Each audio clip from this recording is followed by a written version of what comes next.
From Rafael Nadal claiming that the Serb has made the impossible possible, to Victoria Azarenka highlighting his mental strength as the greatest ever, this is your one-stop for pros discussing how good Novak Djokovic really is.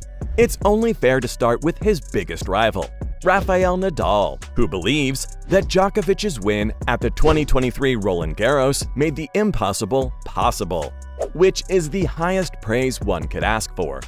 'Cause if the man who's battled with you throughout your career is saying this, then you really have achieved something outrageous. Rafa congratulated the Serb, talking about how he'd done something which was considered impossible only a few years ago. He was spot on. When Roger Federer won his elusive 20th major at the Australian Open in 2018, people believed that this was it. No one will ever come close to that figure again. Of course, in hindsight, that seems like an exaggeration, but it was a widely believed opinion. I don't blame people for thinking that. Pete's record stood for so long before Fed finally went past it in the early 2010s. And to think that he extended it to 20 is mind-boggling to say the least. Novak, though, wasn't messing around. He came in hot in the last few years. He sensed his opportunity and went on a streak, winning 9 titles since 2020. So when Rafa says that getting 23 majors is a remarkable feat, he couldn't be more right. And it's honestly crazy to think that Djokovic has what it takes to add more to his tally. According to Bogdan Obradovic, the Serbs' former coach, that's exactly what he plans to do. The Serbian head coach revealed that Novak has set his sights really high and has always talked about how he wants to win 30 majors before he retires. Unbelievable. But maybe the fact that no one can believe it is how the Joker has what it takes to make it to 30. Obradovic has been working with Djokovic since he was 9 years old. And as per the coach, Novak's always had massive expectations for himself. That's why he always told Obra that he wanted to get to the number 30, even clarifying that he doesn't mean 13. He means 30. And Obra's got no doubt that he can do it. Bogdan also said that Noel will be around for the next 5 years, at least, considering his interview with BBC came out back in 2022. It means he's still got 4 more years left on his original plan. And as far as his ex-coach is concerned, he'll get 20 chances to get those numbers. That makes sense. The 23-time major champ has talked about how he's got no plans of retiring anytime soon. And if his plan is to make it 30 by the time he retires, then playing for another 5 years seems like a realistic idea. Most of the ATP Tour, though, will be hoping that it's a case of whatever comes first, 5 years or 30 titles. 'Cause at his current rate, Novak might get to that tally a lot sooner. This winning mentality has led Janko Tipsarevic to believe that Djokovic is the greatest athlete of all time. Oh yeah, forget the tennis GOAT talks. Tipsarevic admitted that him being close friends might indicate a level of biasness. But he doesn't care. In his opinion, the GOAT discussion in tennis was done back in 2021. And the real question to be asked now is whether Novak's the greatest athlete of all time or not. Janko ranked his close friend alongside the likes of Lionel Messi, Muhammad Ali, and Tom Brady, adding that it's very hard to quantify the achievements from different sports, but this is a discussion that needs to happen, because Novak has done what no one else could manage in tennis. As far as Insider.com's Court Gaines is concerned, Djokovic is the greatest winner since Michael Jordan.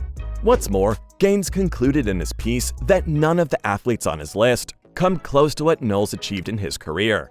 Oh, and his op-ed included Messi, LeBron James, Michael Phelps, and even Usain Bolt. So it looks like the conversation's already happening. And Janko isn't wrong when he says that his friend is on the brink of greatness in sports in general.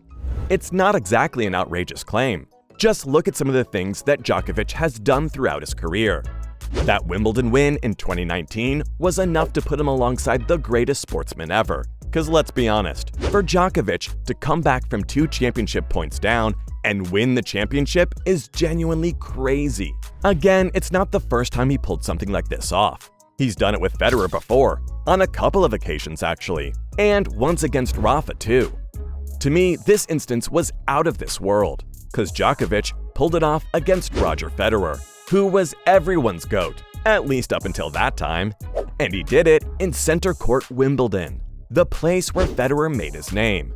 and that's honestly not normal. In fact, I firmly believe that the GOAT debate would have been put to bed if Roger had converted one of those points. The gap would have increased to 6, if I remember correctly, and might even have propelled FedEx to go for another major or two. Yes, folks, that moment really was that big. And what does Novak do? He plays the perfect game from that point onwards, and bags the win in the most outrageous circumstances ever. But prevailing in absurd situations is Novak's entire legacy at this point. Who can possibly forget the 2012 Australian Open final? It remains the longest major final by duration in tennis history. The two gladiators battled for 6 hours in Melbourne's heat. When everything was said and done, Djokovic came through. And while he didn't have enough left in his tank to stand for the ceremony, it just added to his greatness. Fact is, Rafa had no right to win that match. Yet you know how Nadal is, he just doesn't give up on any point. Djokovic, despite playing the perfect match,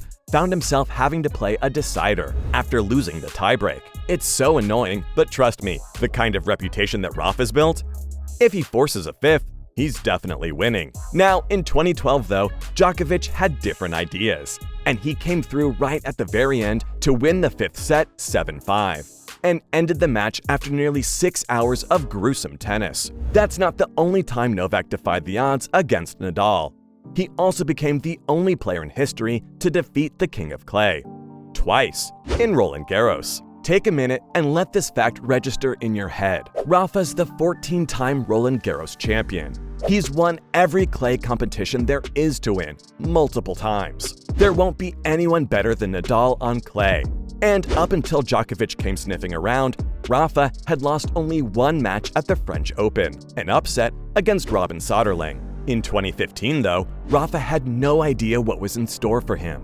The two met in the quarterfinals of RG, and Djokovic won in straight sets, becoming the only man to beat Nadal in straight sets in a best-of-5 match on clay, and the only man to defeat him on clay 6 times.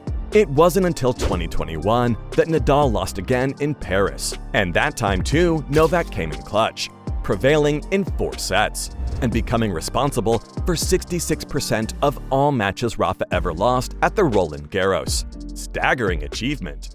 Most analysts, including the likes of Mary Carrillo, added that after Novak's second win over Rafa in Paris, it had become clear that he was the GOAT. Meanwhile, Victoria Azarenka thinks it's not just his all-surface mastery, but rather his mental strength that separates him from any other athlete ever. As I talked about earlier, this is spot on. Azarenka has hit the nail on the head with this opinion, because the Joker's biggest strength is his ability to remain unfazed, no matter what the situation.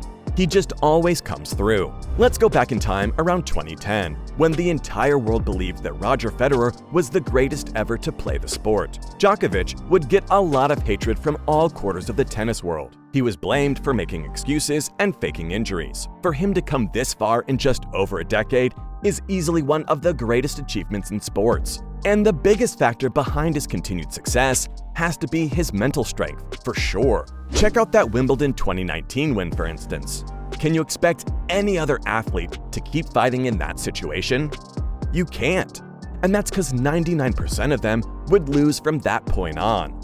Unfortunately for Federer and most of the center court that day, Djokovic belongs to that 1%. And it's all down to his mental strength.